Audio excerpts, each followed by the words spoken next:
معرفش هتقولوا عليا ايه لما تسمعوا اللي انا هقوله، لكن فعلا دي انا. الناس دايما او الستات دايما بتشتكي ان جوزها بيبقى عنده طاقة، وان هي يعني بتبقى مش قادرة له في العلاقة، المتجوزين يعني. لكن الموضوع معايا قلب بالعكس، انا اللي عندي طاقة اكتر من جوزي. اي نعم، انا متجوزاه وعن حب ومخلفة منه كمان، واللي يسمع كده يقول طب ما انت مخلفة اهو، امال عايزة ايه؟ لا، الطاقة والاشتياق والحرمان اللي عندي اكبر من بكتير من يعني الطاقة اللي عنده. بحس ان هو كده على قده، على قده قوي. يمكن ما حسيتش كده في اول الجواز، لكن بعد كده كل مرة بحس ان انا لسه محتاجاله. لكن هو كان على طول ما بيقدرش. هو راجل غني وكويس ومش كبير في السن ولا حاجة، بقول يمكن عشان شغله كتير ولا حاجة. لكن اعمل ايه، الحرمان اللي عندي كل يوم بيزيد عن اللي قبله، لدرجة ان انا لمحت له كذا مرة، ولمحت له كمان ان احنا ممكن ننفصل. لكن هو كان رافض الموضوع ده، ويقول ان انا ما اقدرش استغنى عنك، انا ما اقدرش اعيش من غيرك، انت عايزه ايه وانا اعمله لك. لمحت له كتير ان انا ببقى محتاجه حاجات، وان الموضوع ده يعني بصراحه بتعب فيه كتير وانت مش موجود على طول. لكن هو مصمم. واحنا زي ما قلت لكم حالتنا الماديه كويسه جدا. جبتها له ان انا مثلا عايزه اجيب حد يبقى يعاوني في الشقه او يساعدني او حد يشتغل عندي. قال لي يا ستي اللي انت عايزاه، الفلوس عندك اهي، اصرفي وهاتي اللي انت عايزاه. مش عارفه اجيبها له باي طريقه.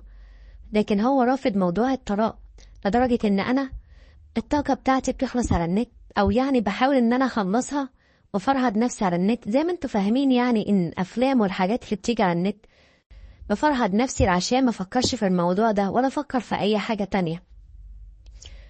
وفعلا بدأت أدور على حد يساعدني، ما أنا خلاص بقى كل حياتي على النت مادام جوزي مش فاضيلي.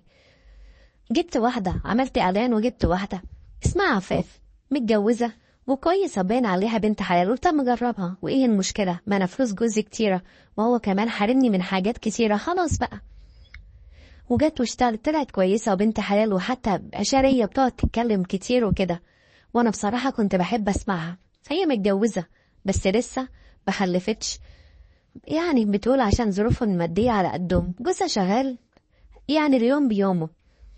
بس اللي كانت بتحكيه عن جوزها كان بيخليني أبقى نار من جوايا، بقول معقولة دي تتجوز واحد زي ده. كانت دايما بتقول عامل زي الحمار ما بيهداش.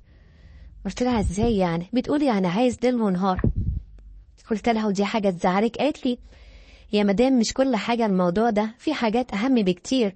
احنا بيجي علينا أيام بيبقى معناش فلوس ومعناش نجيب حاجات كتيرة. بدأت أسمع لها، وبدأت كمان أحب أسمع لها ما بينها ما بين جوزها.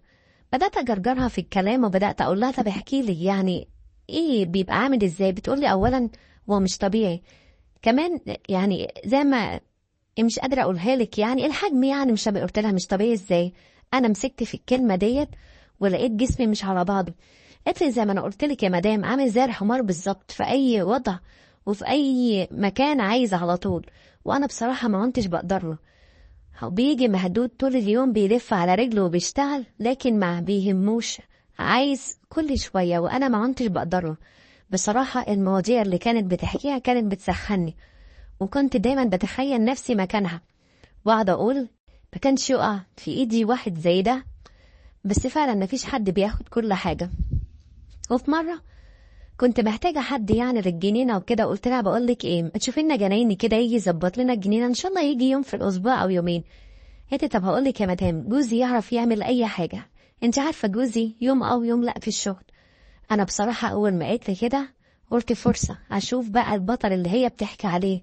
قلت لها مفيش مشكلة، حد يجي ويشوف، واللي انت عايزاه يا ستي ما تشيليش هم، انا هديهولك. وفعلا لقيتها جابته تاني يوم. بصراحة طول بعرض، هو مش شكله يعني، وطبعا الشكل طبعا عادي، بس انا قصدي يعني مش شكله ان هو يعني يجذب اي واحدة. لكن الكلام اللي حكيته عنه خلاني شايفاه بطريقة تانية خالص. بدأ يخش المطبخ يجيب حاجات ويخش، وانا عيني عليه من بعيد طبعا، طول ما هو رايح جاي ومراته قدامه، يدو بقى بتلمس هنا مش هنا، وانا طبعا او مش مبينه لهم ان انا ببص عليهم، يعني مراقباهم من بعيد لبعيد. قلت فعلا معاها حق، البنت اللي انا جايباها شكلها غلبان جدا معاه، لكن هو عايز واحدة زيي. فعلا مفيش حد بياخد كل حاجة. المهم بدأ يشتغل في الجنينة، وأنا من أوضتي عمالة طبعا بصراحة بقيت أبصله في مناطق معينة، وبدأت أخد باله وأتخيل كل اللي كانت مراته بتحكيه، لأنها بصراحة حكت حاجات خلتني ما كنتش قادرة إن أنا يعني أمسك نفسي عنه. بدأت أحلم بيه أحلام ما أقولكوش، يعني نايمة بتفرج على حاجات من دي، ودايما متخيلة اللي مراته بتحكيه. مش هقولكم بقى أنا كنت بحلم إيه، لدرجة إن أنا حطيته في بالي، وإن إزاي إن أنا نفسي أشوفه بيعمل إيه مع مراته، أو يعني عطوله يوم واحد، بس يوم واحد أخرج كل الحرمان اللي عندي. لكن أنت بتقولي إيه؟ دي شغالة وده جوزها، طب إزاي كده؟ المهم فكرت في فكرة إن أنا عايزة فعلا أشوف كل اللي كانت بتحكيه. وطبعا أنا كنت بخرج كتير وكده، بس المرة دي عملت نفسي إن أنا هتأخر، وقلت الراجل ده ما بيهداش، يعني لو شاف مراته في أي حتة مش هيسيبها. وأنا من عادتنا يعني إن إحنا مركبين كاميرات في البيت ومطبخ والريسبشن والحاجات دي، يعني عشان إيه؟ الشغالين اللي بيجوا أو أي حد بيجي أو كده. وقلت لهم في اليوم ده ان انا هخرج وهتاخر شويه، فهو لقيته انه زعلان كده وقال لي يا مدام انت هتتاخري يعني كتير. قلت له لا، مش هتاخر عن ساعتين، بالكتير قوي ساعتين. لقيته طب قال لي طيب ماشي. وفعلا خرجت من هنا، وانا طبعا الكاميرات عندي بتسجل كل حاجه. رحت قعدت اتسوق واعمل حاجات وكده، ودخلت المول قعدت شويه، وفعلا اتاخرت يا دوبك ساعتين ساعتين ونص، ورحت مروحه. كنت هتجنن عشان اشوف الكاميرات سجلت ايه. وطلعت اوضتي بسرعة اللي فيها طبعا كل حاجة بشوف منها اللي حصل في البيت وكده. ولقيته راح مسكها في المطبخ اول انا ما خرجت من هنا، وراح مسكها على الارض، وراح طبعا زي ما هي كانت بتحكي. بس اللي انا شفته لما بدأ يبقى معاها غير اللي هي حكته، مهما انت حكت غير اللي انا شفته واحد زي الوحش هجم عليها. اي نعم هو يعني عنيف شوية، لكن أنا ده اللي كنت محتاجاه. الفيديو جنني وخلاني أسخن على الآخر، لقيت نفسي بفكر في جوزي واللي هو فيه والخيابة اللي هو فيها. اتفرجت على الفيديو لدرجة إن أنا ما قدرتش أمسك نفسي في اليوم ده، وخلصت مع نفسي وكده ورحت قايمة. وهي كانت روحت هي وجوزها.